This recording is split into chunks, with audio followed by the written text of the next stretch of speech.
Mark chapter 16, verse 4 through 8. Say amen when you found it. Amen. Amen. If you don't have it, look on with somebody. I don't want you to think we made it up.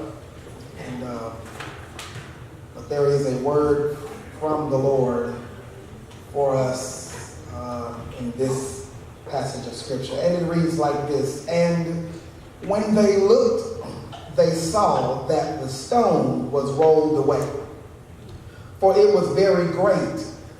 And entering into the sepulchre, they saw a young man sitting on the right side, clothed in a long white garment, and they were affrighted. And he said unto them, Be not afraid. Ye seek Jesus of Nazareth, which was crucified. He is risen. He is not here. Behold, the place where they laid him. But go your way, tell his disciples and Peter, that he goeth before you in Galilee. There shall ye see him, as he said unto you. And they went out quickly and fled from the sepulchre, for they trembled and were amazed. Neither said they anything to any man, for they were afraid. Verse 7 says, Tell his disciples and Peter. Tell his disciples and Peter. I want to talk from the thought, and Peter. And Peter. Sounds kind of funny, but I'm going to attempt to preach an entire message on the words and Peter. Never shall forget, y'all, if any of you know me, you know I don't really like suits. I don't own but about 2 of them. And most of the times what I wear, I put a suit together on my own. I like to throw my own combinations together. And I remember going into K&G one Saturday afternoon. I actually went in for a pair of socks. Don't judge me. But I went in for a pair of socks, and I saw this blazer hanging up on the rack. Well, it was actually on a mannequin. And I fell in love with that blazer. Y'all know me, I like jackets and blazers. And so I fell in love with this blazer, and I went and I looked at the price tag and immediately got discouraged. Because the way my bank account is set up, I got to do them with you. And I went and I said, well, I'm just going to get the socks today. And the salesman told me, he said, Doc, you look like you can wear that jacket, Doc. You can put it on again. And I said, no, I done seen the price tag and we ain't on the same page. We're not on one accord. And so I said, I walked out of there and I was kind of feeling bad because I knew a few things I could do with that blazer. And I went home, and a couple weeks later, I ended up going back to K&G and discovered that it was no longer on the mannequin, but it was found in the most unusual place, the clearance rack.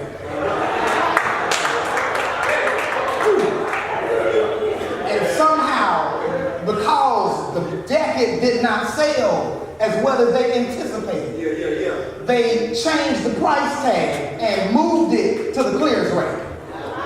I looked, I said, let me go see what it costs now. And I felt like the Lord had already been moving in my favor. And I went, and that blazer price tag was on one accord with my finances. And I went and didn't just lay hands on the blazer, but I bought the blazer. Got it on right now. Look, I ain't too, yeah. No, it still got small on me, but don't complain. I saw this blazer, and it amazes me that the clearance rack is the section in the store where they put those things that they're trying to sell at a lower price because they didn't sell at the regular price. The price has devalued. The value of the item has changed based upon the popularity of the item. But to the store, the price tag had changed. But to me, it still meant the same thing. I still wanted it even though nobody else wanted it. I want you to understand today that all of us are nothing more than clearance rack Christians.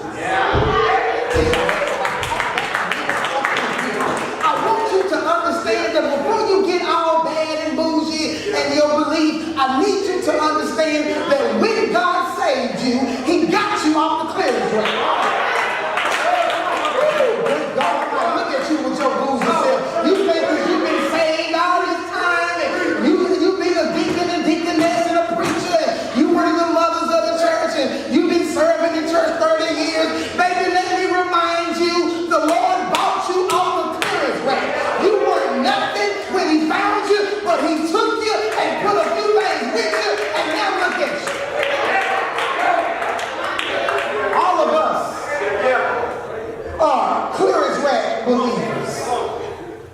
You didn't mean much to the world, but you mean everything for him. I came back for the believer. And in our text, you'll find out another clearance rack disciple. His name is Peter. In our text today, it is Easter Sunday morning. And usually in the Baptist church, back in the old days, when you start talking about he rose, folks start getting happy. Their legs couldn't stay still and their hands couldn't stay still. Folks started running and shouting and because when somebody said, but he rose. As a matter of fact, there was a cue word when the preacher would rap back and say it was early Sunday morning. Early Sunday morning. Something in the building would change. It didn't matter. And they didn't have no AC. They just knew that on early Sunday morning.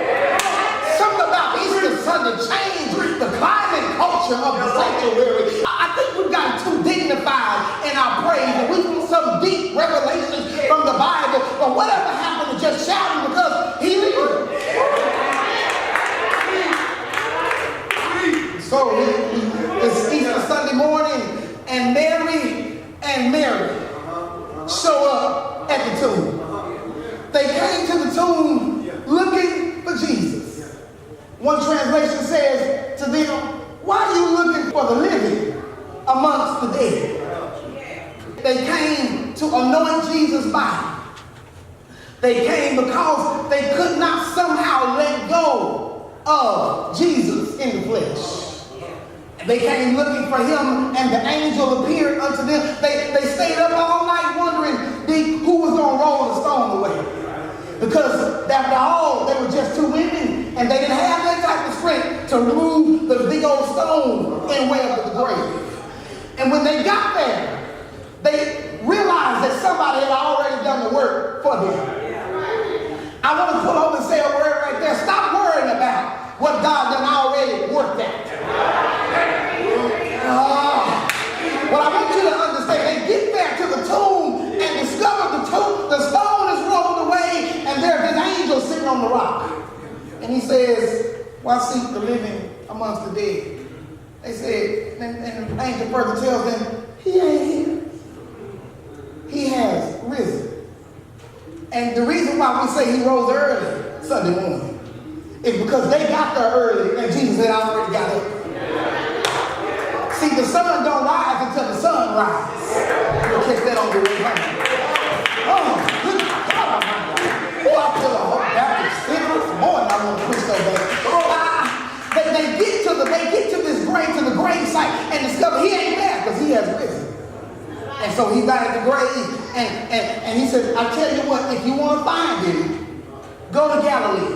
Because he done already told you, that's where he's going to meet you. And so he tells these two women, he licenses them to preach the gospel. What? In a minute, Pastor. Yeah, he did. Because what's the gospel? The death, the burial, the resurrection of Jesus. Anytime you go tell somebody he rose, that's the gospel. The first two people to preach the word was a woman. Where was Peter at? Where was Moses? Where was Matthew? Where was Luke? Where was all the disciples at? But when the women showed up, he said, go tell my disciples and Peter. That changed everything for me. He said, tell my disciples and Peter. Wait a minute, Pastor. It wasn't but that a few months ago that you told us Peter was a disciple too. So is this angel clueless? Is this angel not sure of who's the disciple? No. Or maybe is Peter no longer a disciple? Has Peter lost his credibility? Mm-mm.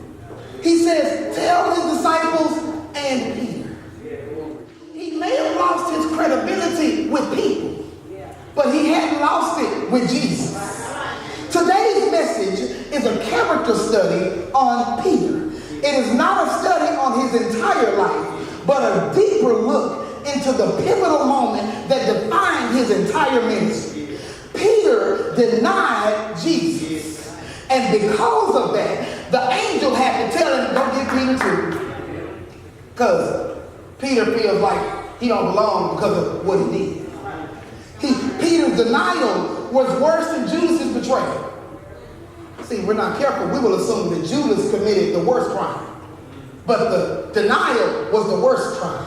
Betray means to give one over from close beside. But denial means to strongly disown, forsake, reject without hesitation. Judas committed the crime, but it was so nothing compared to what Peter done. Peter disowned him. At least Judas' crime made sense. In more ways than once. It made sense. Because he made some sense. I'm just saying, I don't know. Judas betrayed him. But we so worried about the people that betray us. But you really should be worried about the folk that deny you. The folk that disown you. The moment you in trouble, they don't walk with you no more. I don't know. But when everything is all right, oh no, that's my boy. That's my homie, that's my girl. Peter, in the time Jesus needed him the most, he disowned him. He denied him. The text proves that Peter's guilt left him separated from the disciples. Because the angel said, and Peter. These two words, and Peter, are packed with so much meaning. The darkest moment in Peter's ministry is used to convey a major message to all of us. That no matter what, we still matter to God. No wonder Paul said in Romans 8:35, what shall separate us from the love of God? God's love for us is shown best in times of failures, not blessings. God's love for you and I is shown at its best when we fail. He wants us to understand when he says, and Peter, those two words, two little bitty words, tells us so much. Peter, you can come too. I know you think you don't deserve it, but you can come too. Don't forget about Peter. You still matter. I know what you did, but you still matter. I know you lied, but you still matter. I want to step to somebody's seat today whose guilt is killing them. Their guilt has them in a place where you don't even feel worthy to come to church. You don't even think God wants you anymore. Let me remind you very clearly, you still matter to God. He loves you. I don't care what you did, who you did it with, how many times you did it, how many lies you told. God says, go get my disciples and Peter. Go get my disciples and Micah. Go get my disciples and you. He ain't forgot about you. And if God can still include you, then what gives everybody else the right to exclude you? How you going to exclude what God has included? I wish I had a wisdom to talk back to me this morning. How you going to exclude what God has included? You can't exclude me. When God has, no wonder he says he is the author and the finisher of our faith. Because when you write me off, God will write me right back in.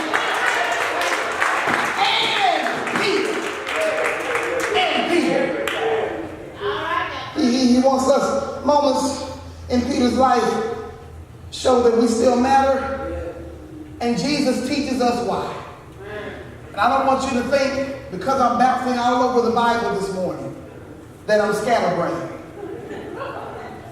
I want you to understand I'm way too biblically intelligent for that. But I'm going to take you on a tour of Peter's life after denial. I want to take you on a tour, and it's not limited to one passage of Scripture. But I am a Bible teacher before I am a preacher. And I need you to understand that I want to take us back to a few moments in Peter's life that show us why God told him and Peter too. Look at Matthew 16, verse 18. The first reason Jesus tells him and Peter is because of his word. Look at Matthew 16 and 18. And find that for me. Keep your Bibles open this morning because we're going to be all through there. Since y'all don't come to Bible study, I got to just do it the way I do it on Sunday mornings. Stop that, it's too big. Matthew 16 and 18.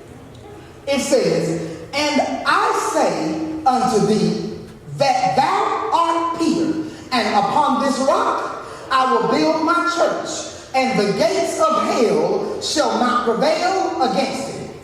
Now, in this text, Jesus had already made Peter a promise. He makes Peter a promise in this text.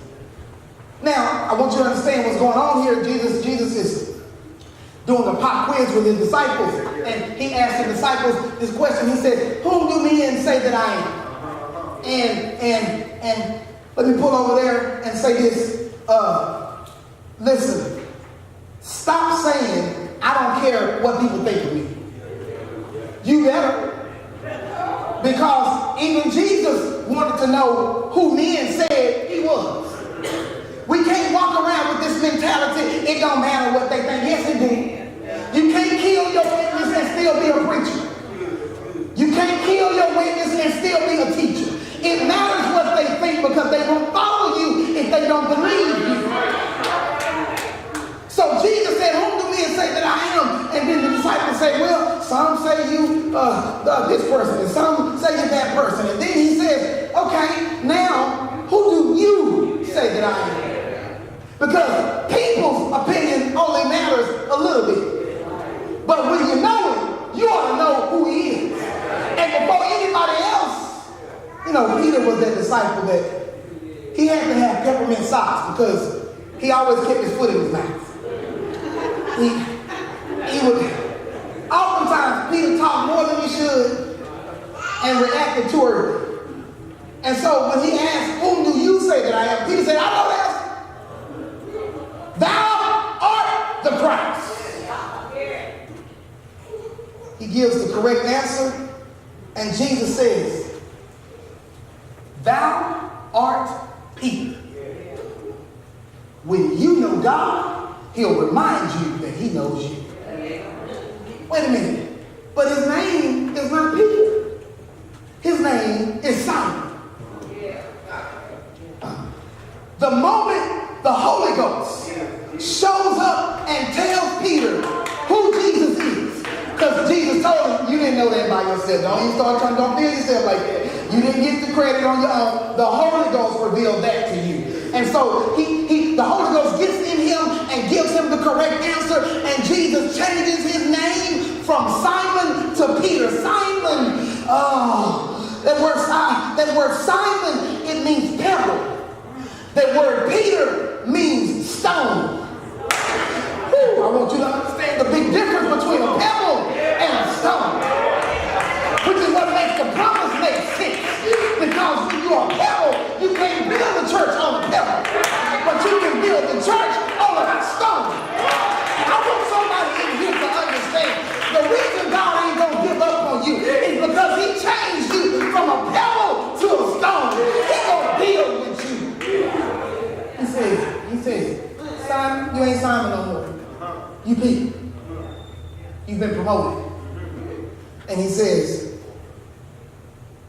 upon this rock, Peter, because you can't be Simon, because Simon was your worldly name, and you can't use your worldly name in the kingdom. And so, since I'm going to do a great work with you, I need to change your name. He changed his name to Peter, and he says, upon this rock, I will build my church. That's the promise.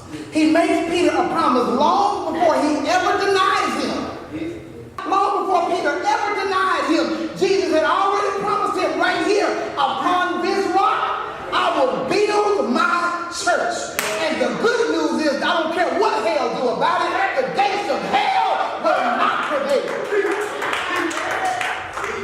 He sealed it. The first time, Jesus built the entire Christian movement on joker like Peter. He built the entire Christian movement on a shaky pebble like Peter. Even if you had a whole lot of pebbles, you can't build nothing on it because it's going to shift. But if you got one big rock, you can build on that. That's why you have to change it. God can't use you the way you used to be. He'll change it so he can use it for his glory. And the good news is that, God Almighty, the good news is that as messed up as Peter was, he still used it. That's why you ought not look down on folks that used to be this and used to be that. So what? You used to be strung out. So what? You used to be this. So what? You used to be that. God can turn you into the greatest thing ever happened to the church. The type of God I serve can turn a stripper into a praise dancer. The type of God I serve can turn a pimp into a preacher. The type of God I serve can make everything new. But then this word church shows up for the first time in the New Testament. It's the very first time the word church is used. Because nobody knew what to call it but the husband. You know, the church is the bride of Christ. So nobody else knew before then what to call it until the husband showed up. When he says, upon this rock I will build my church. So what I want you to understand is that we're not in church. The church is in you.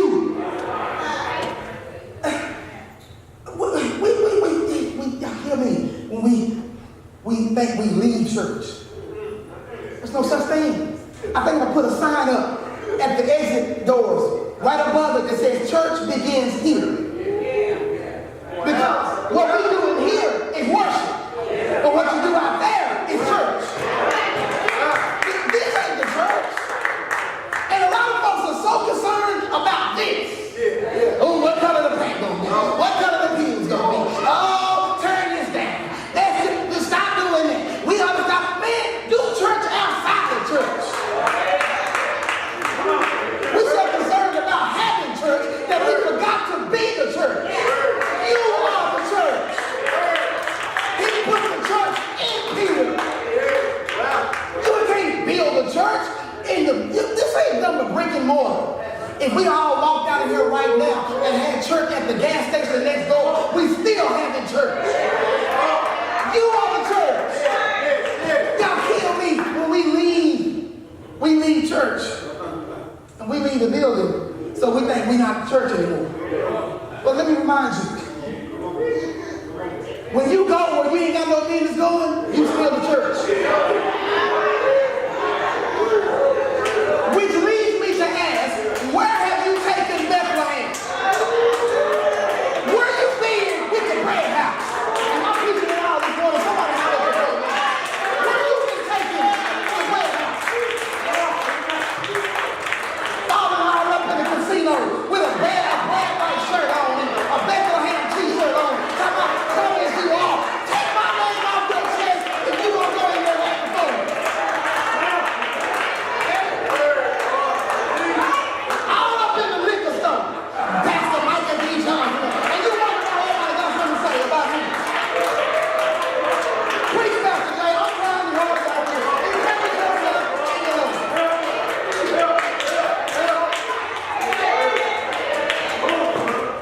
You can't do everything and still be the church.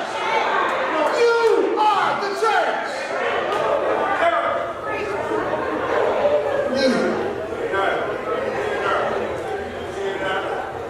It's tight, but it's right here.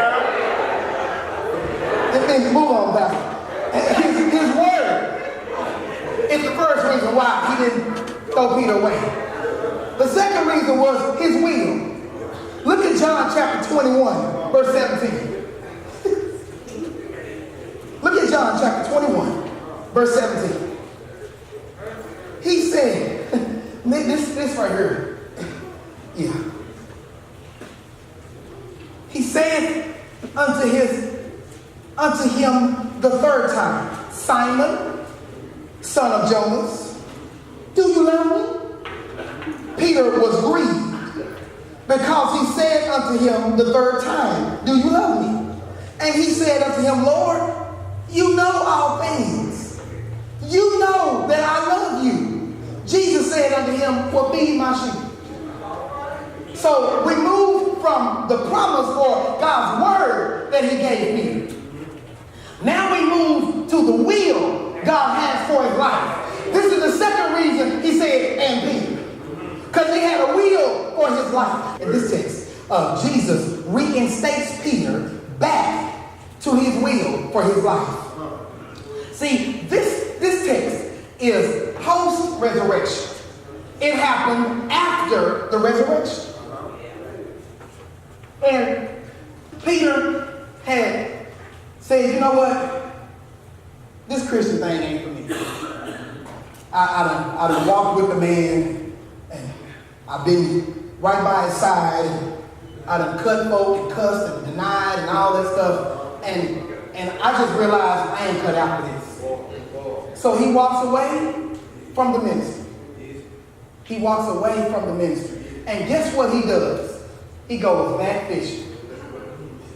He returns to what he was doing when the Lord found him.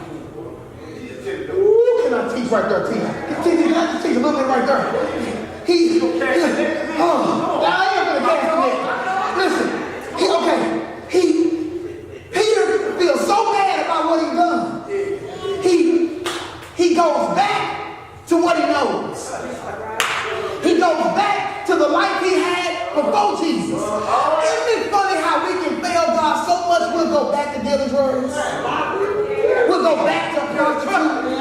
We'll go back to hoeing around. We'll go back to doing this. We'll go back to doing that. Is there anybody ever want to go back? You know what? You ain't got to be real with me. Just this week at me. Have you ever just felt like, you know what, this Christian thing ain't for me? I'm just going to go back to doing what I've been doing. I'm trying to keep it 100 with your boy.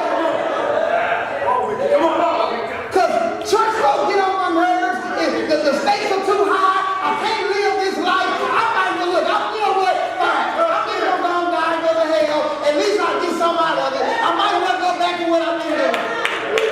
Why y'all looking at me like you ain't never thought that? Peter goes back. He goes back to what he's been doing. Peter went back to doing what he was doing and what he was used to doing, fishing. Because Peter didn't know nothing else. He knew fishing. And I want you to see something here that blew my mind.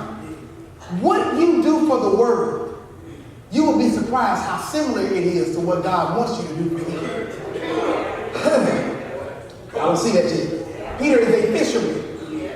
He baits to catch fish. He had to study the art of fish. When they bite, what time of day they bite. He was a professional fisherman. I want you to understand that what you did in the world is nothing more than a snapshot of what you really should be doing in the kingdom. Pastor, I got a bad attitude. We need that. Bring that with you. Because some folks in church need to be talked bad to. They need to be told off. They need to be told, bring that with you. But Pastor, I wish y'all been sitting there and act like y'all don't know some folks that need church. My teacher said like this, every once in a while, folks need telling. And I'm about this close to starting. I'm about this close to start just telling folks. Anyway, so everything you did in the world, God can use that. Don't throw it away. He can use that. Jesus met him. What trips me out is Peter went back fishing. God did not wait for Peter to come back to the church. He went and got him. Oh, y'all don't know when to get excited. You ought to thank God he went back and got your crazy self. Jesus will meet you where you are with your crazy self. You don't went back out there and start acting a fool and doing what but you still out there trying to stay out there too. No, you sleeping. I mean, no, you sleeping. But you gonna go out there and just, you know you ain't got that no more. Trying to creep, and you got to do all your daytime. Don't creep in the daytime, because you too tired at night. About 9:30, you sleep. Now you want to go back fishing. Anyway, look at your neighbor and say, neighbor, get somewhere and sit down. So Jesus finds him. He went back again at the lake. He said, and guess what? He does the same thing he did when he first found Peter. When he first found Peter, Peter was fishing. And Jesus said, have y'all tried to get on this side? Come on. Now, Peter says, look, I'm a professional. The first time you did it. Well, we done toiled all night, and we ain't caught nothing. Jesus says, well, cast your net on this side. Peter says, you know what, but nevertheless, and they passed their net over there, and the boat broke with the net too, because of the fish that was in it. And Jesus said, come follow me. I'm going to make you fishers of men. I ain't going to change your occupation. I'm just going to change what you're catching. He said, and then when he goes back for Peter, after he got saved, did ministry, and then denied Jesus, he goes back to fishing. Guess what Jesus did? Walked up to him, hey man, you catch anything today? No. Well, cast your net on the other side. And the same thing happens again. I want you to understand, God is a God of an encore experience. He will do it again. No wonder David said, restore unto me the joy of my salvation. Take me back to the day I first saw the light. And then, after all of that, Jesus asked him 3 times, do you love me? He asked him once, but every time he denied him. Do you love me? But you deny me. Do you love me? But you deny me. But do you love me? You deny me. Once every time. Now, I want to list something to you out of this text that changed the way I saw this passage of scripture. Because he tells Peter, he said, the last time you talked to me, you said you would die with me. You said you would die with me. Jesus said, one of y'all will deny me, but not me. Not me, Lord. No, not me. Jesus said, one of y'all gonna deny me. And he did. And Jesus asked, do you love me? I found something. I was in my studies, and my mouse accidentally landed on the word love in Jesus' sentence. But then, and in my software, if I put my mouse over a word to the right, it immediately starts to break that word down in the original language it was written in, which was in this case Greek. And then I put my mouse over the word love that Peter said. So Jesus says, do you love me? That word love, my mouse showed up a whole definition of the Greek. And then I put it over the word love when Jesus said, yes, I love you. And then a whole different definition started happening. Can I teach a little bit? Wait a minute. They in the same language, but they not the same word. See, in the English language, the one word can have several different meanings, but in the Greek, there are 2 different meanings. Jesus says, Peter, do you agape me? Which means unconditional love. Peter says, I philia you, which is brotherly love. I'm teaching you that. I don't know what y'all think. I teach you myself. Wait a minute, Pastor. Jesus says, do you agape me? Peter says, yes, I philia you. Jesus says, do you unconditionally love me? Peter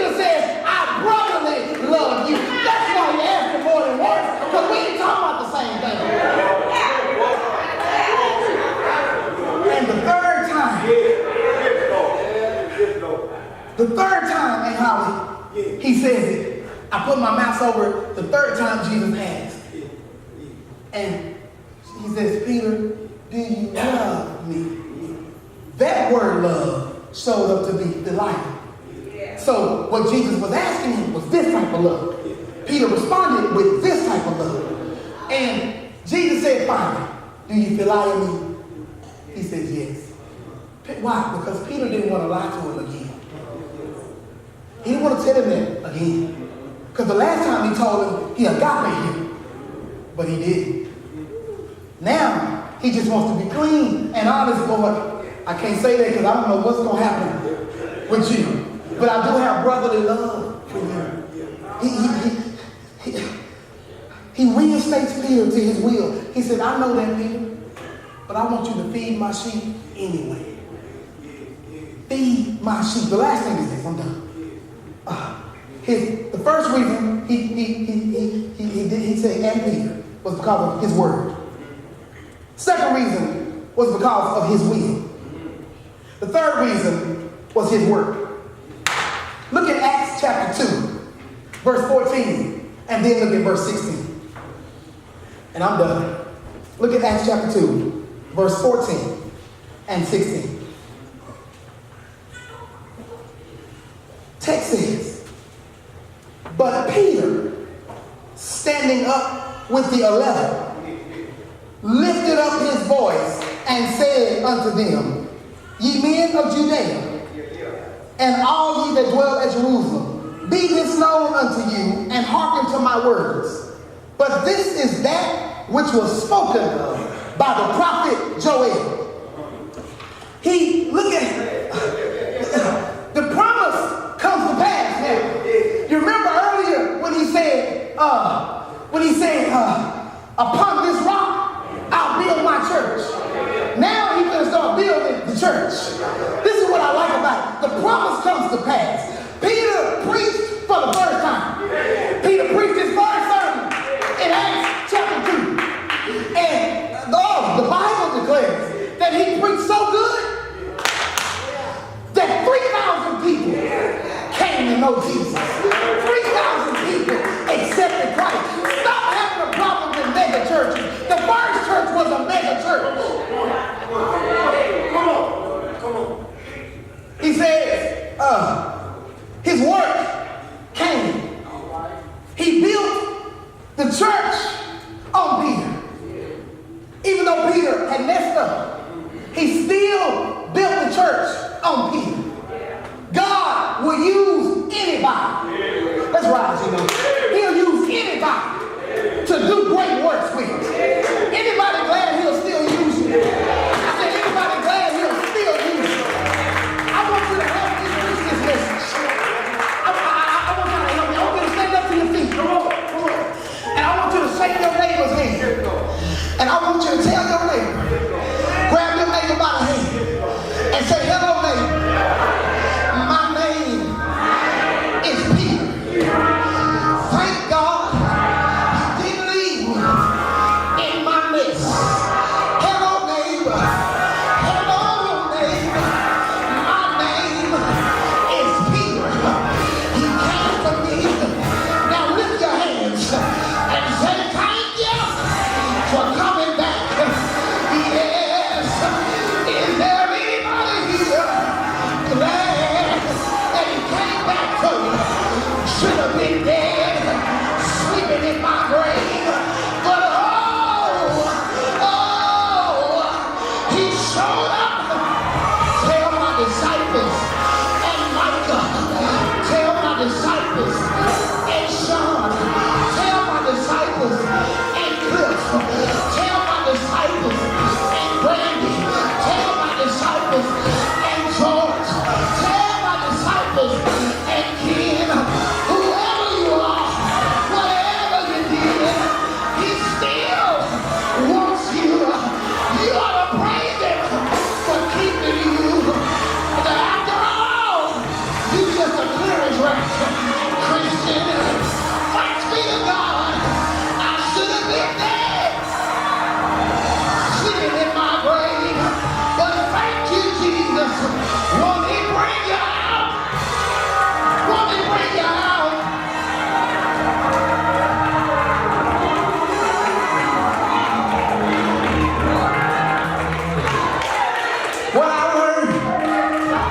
If God is going to do good blessings, and He going to do it with you too.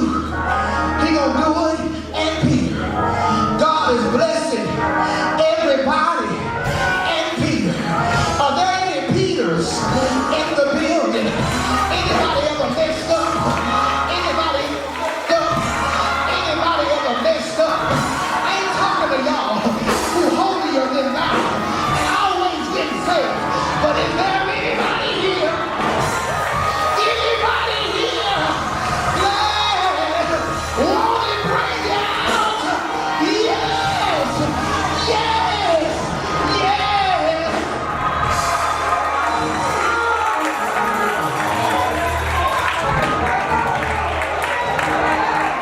That's the type of God I serve.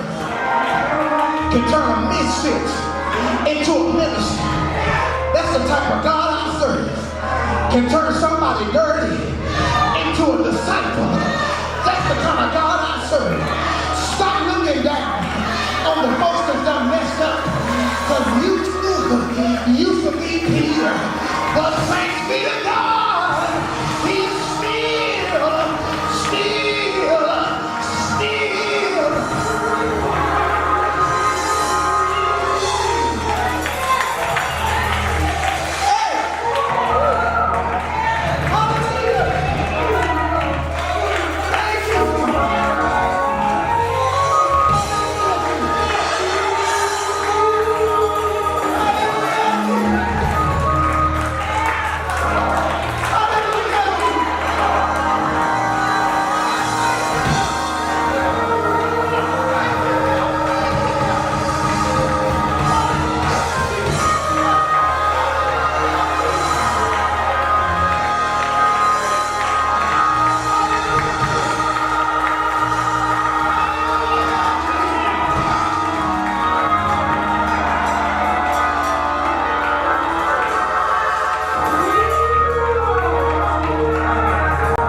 Somebody here, you messed up because folk keep walking out of your life. But I want you to know, it don't even matter. Let them go. They may not think you're worth nothing, but He thinks you're worth dying for. And if Jesus can keep you, then let them jokers walk. I want to say something else, but let them walk. I won't go back fishing because He's been too good. He's been too kind. He's been too good. I know I messed it up the first time. Some of y'all thanking God for a second chance. I spent the second one a long time ago. I'm just glad for another chance. I won't go back, can't go back to the way it used to be before your presence came and changed me. I won't go back, can't go back to the way it used to be. For your presence came and changed me. Come on. I won't go back, can't go back to the way it used to be. Before your presence, it came and changed me. I refuse to go back fishing. If you're here